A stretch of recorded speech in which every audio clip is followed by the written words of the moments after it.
Welcome back to Expose. This is the story of the final hours of the Big Woo Pop Smoke. On February 19th, 2020, at about 4:30 a.m., Pop Smoke was shot and killed inside of his airbnb. He wasn't alone, but at the time of the robbery, he was inside the shower. Four teenagers would storm the house that night before the youngest, a 15-year-old, would fatally shoot him. Pop Smoke was just 20 years old at the time. He was officially pronounced dead at 5:12 that morning, but it would end up taking months to fully solve this case. TMZ reported his death at 1:24 p.m. on February 19th. If we look back at his last post on Instagram, we can see exactly how his day played out. It all started with this post around 11 a.m. on February 18th, just 16 hours before his death. He landed in California and drove to his Airbnb in Beverly Hills, where he posted it on his story, showing off the backyard. He was going to be in Los Angeles for a 4-day vacation. With him was his longtime friend Mike D, and after the two got comfortable, he updated his story with the next post of him getting his hair cut. This was followed with a picture of him relaxing by the pool before getting ready to go shopping that evening in the top left. This was Pop Smoke's first mistake. He was really excited to be in California, so he really wasn't moving on point. See, when he showed his surroundings and he showed the pool, which is very distinctive, that set off an alarm in the heads of all the wolves who was waiting for the next rapper to slip up so they can go ahead and, have Christmas. A tag showing Beverly Hills. So far, the day was playing out normal. Nothing seemed to be out of the ordinary. However, the very next post would change the events of that night. That post actually comes from Mike D around 4 p.m. A series of pictures were uploaded on both their accounts. On Pop Smoke's Instagram showed 3 back-to-back pictures of him and Mike together, with Mike holding a stack of cash. On Mike's page was another photo, and nothing seemed wrong with it at first, but this picture had 2 fatal problems. The picture was a Pop Smoke and Mike with him holding the same stack of money, but in the top left corner, the entire home address is almost visible with only the first number missing. If someone were to be looking for Pop Smoke, all they had to do was find the first number between 1 and 9. But the worst mistake would come after Mike geotagged the post, showing the location on Instagram Maps. I understand the fame was relatively new, but that's just unacceptable. Mike D taking a picture and you with Pop Smoke, an international artist right now with a hit record, a hit album, who's selling off the charts, who's up M's, and you take a picture and you let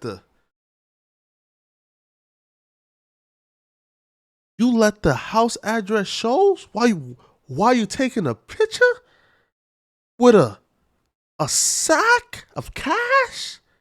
That's unacceptable, bro. Ain't nobody that stupid, man. This was something they simply couldn't afford to do. An average person can get away with this, but for a high-profile rapper holding wads of cash, this was unacceptable. Despite these posts, the afternoon would carry on seemingly normal, but a few keen eyes had already begun connecting the dots. At 5 p.m., another update to Pop Smoke's story would be added. This one showed him driving once again with the same stack of cash and a diamond-studded Rolex on his wrist. Now there was a location and a motive, and for them, that was enough. For a few hours, Pop Smoke didn't update any posts, but we know he was out shopping shortly after taking the photos in the driveway.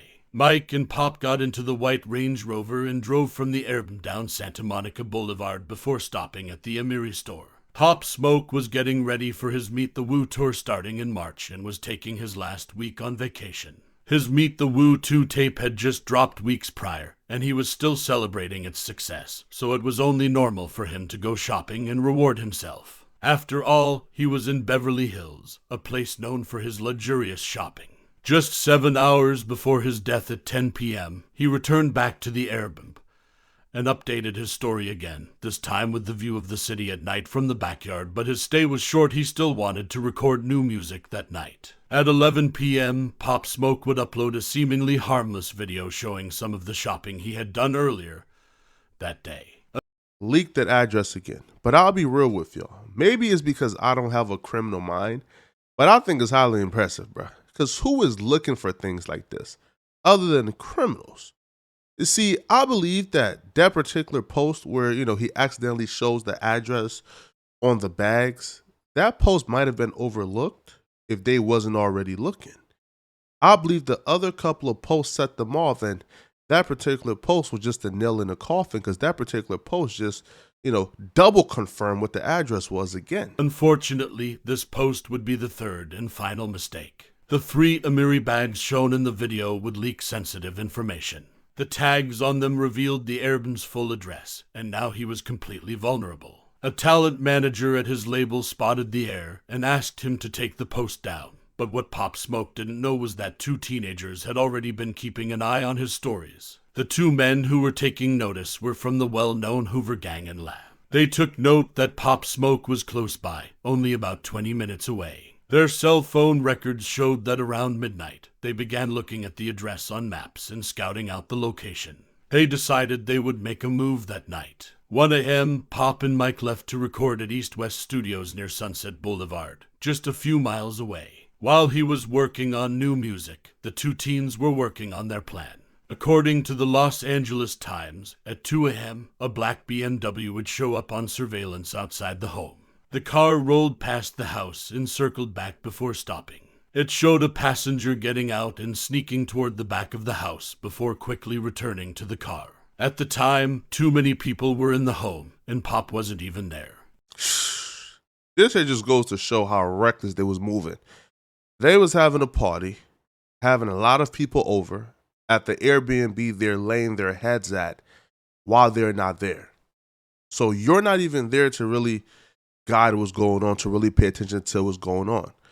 You could have had a group of strangers or a group of guests plotting your downfall, plotting how to line you up while you have your back turned at the studio, and you coming back an hour later and they already, set you up for a death trap. The car then sped off heading back to where they came from, where they recruited 2 more teens to help in the robbery. The hills were only about 20 minutes away from Southland, so they all decided to switch cars and try returning later. Around 3 a.m., Pop left East West Studios. He got in the Range Rover with Mike and a woman he met that night named Amelia Rose. They would then drive back, unknowing of the events about to take place. Pop and Amelia went upstairs to the master bedroom, and Mike to a room down the hall. Around the same time, the 4 teens had already swapped cars to an Infiniti sedan and began looking up the address on Zillow. Through pictures, they now had a better understanding of the home's layout and the location of the master bedroom Pop would most likely be staying in. Pop, who is now in bed with Emilio, got ready to end his night with the shower. His last activity on social media was these Twitter replies to a few fans. About 20 minutes passed, and the Infiniti would pull up lights off. They snuck through the backyard and climbed up the balcony to the 2nd floor. This is still one of the biggest mysteries to me, and I'm still very skeptical when I hear this. How did they know Pop Smoke was in that bedroom, in that particular bedroom? There were many avenues and entry points into the house, but they climbed the balcony with conviction, stopped at the 2nd floor, hopped in that bedroom expecting to see Pop Smoke, and went to the bathroom to get his jewelry from him. How did they know that? Amelia was the first one to notice the movement outside, but before she could react, the house was stormed by 3 men with masks and guns out. They put a gun to her head and advised her to stay quiet, taking her phone and purse while the other 2 went into the bathroom to confront Pop Smoke. They told Pop to take off his watch and hand it over, which he did, but then Pop lunged at the gunman and attempted to fight back. When he was shot in the chest by a 15-year-old, Amelia screamed as Pop hit the floor, and the 2 men kicked him repeatedly in a final attempt to escape. Pop got up and ran toward the stairs, where he was shot 2 more times in the back. Now that's the cold part. That's just execution style. That's just overkill. You already got the jewelry. He's already down. He's running downstairs to get away. Why not just hop back out the window and leave? Now, I wish that Pop Smoke would have just handed it over. Because as you're about to hear soon, they said they wouldn't have killed him if he wouldn't have attacked them or put up a fight. My dad always told me, man, there's a cemetery full of nothing but brave men. There's a lot of brave men in these cemeteries, bruh. Sometimes just giving it up, saying you got me, it's a smarter move, man. Trying to be Superman, gonna have you 6 feet under. The 3 men then stormed out of the house. Mike was woken up by gunshots ringing through the halls, to which he found Pop at the bottom of the stairs and immediately called 911. Hello, I'm Matt. Tell him to wait for LAPD. Medical arrived 20 minutes later and took him to Cedar-Sinai, where he passed away just 1 hour later at the same time of his passing. His killers were already searching up the local news to see if they had reported it. Yet they even looked up the price of Pop's stolen Rolex, the only item they made it out the house with. In total, they got just $2,000 for it, split between 4 people. Despite having cell phone and internet records, authorities didn't have hard evidence to make arrests. For almost 3 months, it wasn't until the 15-year-old was arrested for an unrelated crime, but because police already had their eyes on him as a person of interest. They rigged his jail cell with recording devices. Eventually, he told his cellmate he'd taken part in robbing Pop Smoke and that he pulled the trigger, killing the rapper. The driver of the vehicle was arrested as well and eventually told his cellmate the same details of that night. I'm not even shocked. Bro, these were 15-year-old kids and 16 and 17-year-old kids conducting this murder. Bro, I'm shocked that they even kept the secret for that long. But am I shocked that a 15-year-old kid went to jail for something unrelated and they're in a cell with somebody they're bonding with and they let that secret out? Yo, I'm the one who, murked Pop Smoke? Hell no, I'm not shocked, bro. I think the adults who committed that murder with them kids, bro, I think that they're foolish if they thought them kids would have held that secret in. Confirming the story. Initially having no intentions of shooting him, but when Pop put up a fight, they panicked and shot him. Corey Walker was the 19-year-old who stayed in the car that night, and Kinder Rogers was the 18-year-old who led the charge into the house. They were both charged with murder with special circumstances and will remain in prison indefinitely. The 17 and 15-year-old were charged as juveniles for murder and robbery, and they remain unnamed to this day due to being minors. Those were the final hours of Pop Smoke the Big Woo. Now, since his death, he has had multiple #1 albums, so his legacy will live on forever.